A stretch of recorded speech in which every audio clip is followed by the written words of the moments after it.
Hello, and welcome back to another episode of IGN Give This a 7, but is it really though? Today I'm going to be taking a look at Nobody Saves the World, which is a game from Drinkbox Studios.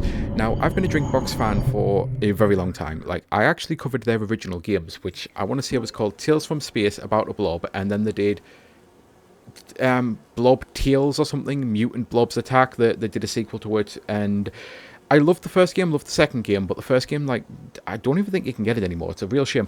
They did things like Guacamelee, Severance, which worked better on the Vita, but it does kind of work on the Switch. And this, as far as I'm concerned, this is their best game they've made by a mile.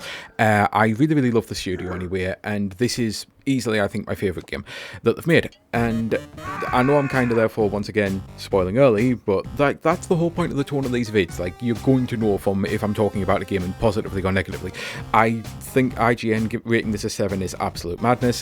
What the hell were you thinking, IGN? This is clearly better than a 7. Now, is it perfect? No, hell no, it's not perfect. It's got a little bit of pacing issues, which I'll probably expand on a little bit later, and it's got pretty awful online co-op. Now, there's online co-op out there, like, people call it child mode or non-gamer mode, like something that you can get people who don't really play but might want to into the game. Like, Mario games have a lot of stuff like this, Donkey Kong, Bonanza has modes like this. Those modes exist for a reason. I love that they exist. I'm not complaining at all. Those modes existing, though, is why this game's co-op is so problematic to me. In a full actual co-op game, you should have full autonomy as the second player to be able to do anything. Your progress should matter, your things should count. In this, it's basically player 1 exists and player 2's just kind of there. If player 1's really done something and, like, unlocked it, then player 2 can do it.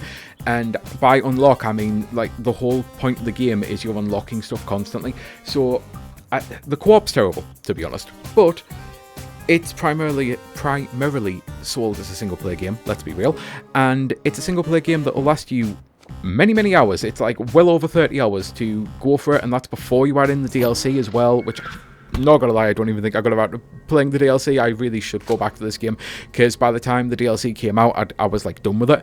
But the game is an action RPG, essentially. It might be classed as another genre, to be honest, but I'd certainly say it's an action RPG.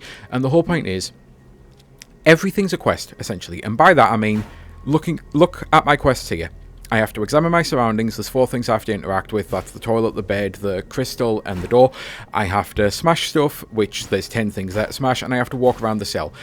I do all of that to get a star, which the door over there has 8 on it, and I only get 3 stars from doing these quests. But by doing that, I get an ability. In this case, it's the ability to actually transform into a rat. And that's basically what this entire game is. You're constantly doing objectives. You'll get ones tailored for each of the different classes, which there's things like dinosaurs, there's ghosts, there's, I'll be honest, I'm currently blanking right now, but there's so many.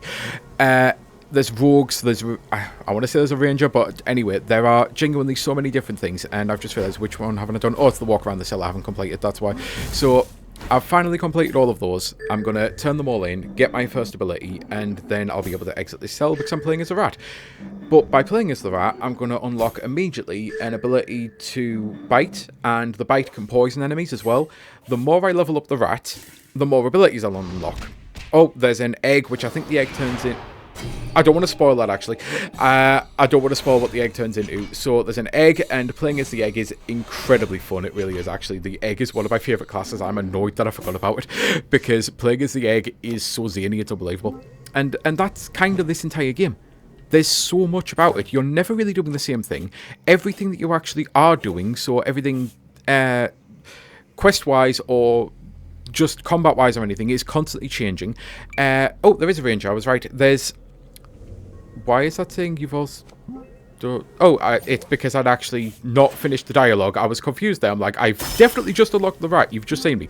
So you're constantly changing up what you're doing, and the whole point is, as you unlock new abilities, you also unlock the ability to take abilities from different classes. So you could take things like the egg's got a rolling charging smash, you could put it on the rat, or you could take one of the rat's bite abilities and put it on the ghost, if memory serves. Like, I think there might be some incompatibilities, but even then I might just be misremembering, or maybe it's just that some things don't really work so you wouldn't do it. There is genuinely such gambit of different forms of combat and styles and things to do in this game that it never really gets boring. There are pacing issues, as I see it, and I'll get to that now. Some of the quests do feel a little grindy at times.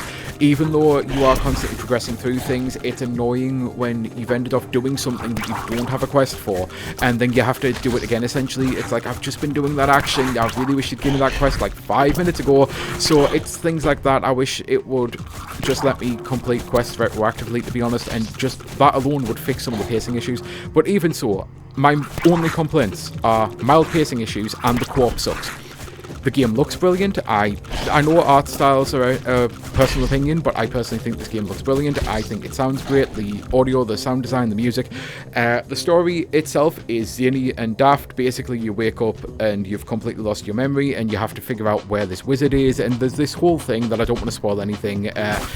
It's just honestly a really, really fun, unique, and inventive game. And it's annoying that Drinkbox are so underrated and underappreciated. I'm at the point now, I can't remember the name of the developer, and I wish I'd looked this up, because even worse, I looked up the name of the game. They made Another Crab's Treasure. Another Crab's Treasure is one of the best, like, fun, zany Souls-likes out there, and it's even got, like, accessibility options so you can one-shot the bosses if you're struggling, so it's a very accessible one. And the game barely sold, the studio was running out of money, and they did this game jam, which is a really famous story now on the internet, but they did this game jam, and they made Peak, and Peak it took off. It made them so much money that now, financially, they're completely secure, and they're really excited about being able to work on the games that they want to make, which is always good. When an artist is excited about their work, they tend to make better stuff. Look at Team Cherry. So the fact that they've now finally got financial stability means that I'm really looking forward to this studio's next game. I wish something like that would happen with Drinkbox, because I remember when this came out, a couple of people were talking about it, but it kind of fell under the radar for a lot of people. Probably not helped by reviews giving it 7, when like acting like it's incredibly mid, when it's really not. It's a really good and long game. If value for money, you are getting a lot of stuff. Okay, why? I know fine well, it's attacking it instead of hitting. So it's just a really fun game, and I wish they could make something, because Guacamelee was probably the most popular Soul game, I think, but that was a long time ago now, and the state of the world, the way cost of living's gone up.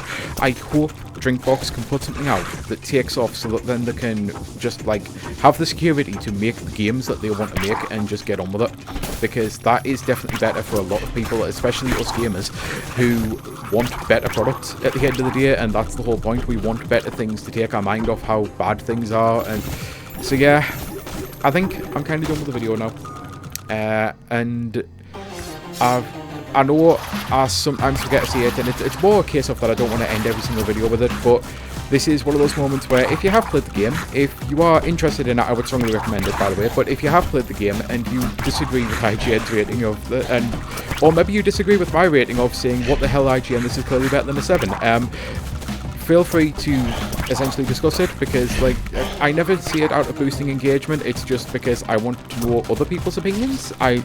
Is it just me who genuinely thinks this is so much better than a 7?